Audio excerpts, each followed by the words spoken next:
Hey, what are you doing? 吃螃蟹。 How do you eat this Chinese delicacy? These are known as hairy crabs. They are a delicacy in Eastern China, especially during autumn. And right here, with how round that is, you can tell it's the female. In the autumn, the ladies are even tastier. We need to first steam or boil these in ginger. That makes sure that it's able to retain that nice umami flavor.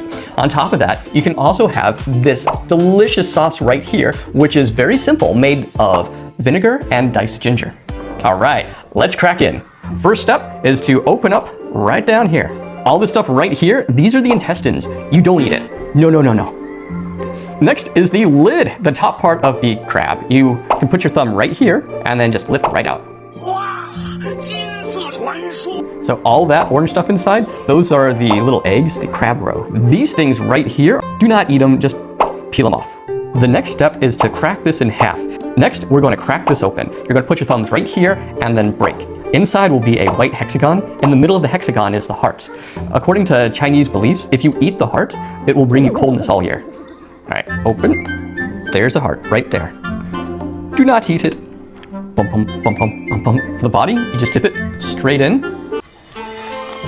And then you'll still be able to eat a lot of the orange part. Next, after you eat the inside there, you crack this open to gain access to those legs. We have got 1, 2, 3, 4. So you're gonna get 4 pieces. First, you can eat the top piece right here.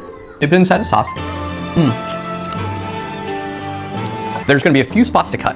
Right here, and then right here. You will use this piece to push in right here, and the meat will slide right out. And then you can find a good opening and slide.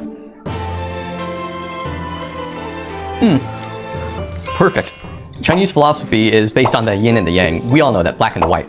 Crab is usually considered a cold energy, and to make sure they can get the other end, the warm energy, they will use a rock sugar and ginger tea to finish it. And that's how you enjoy the hairy crab Chinese style.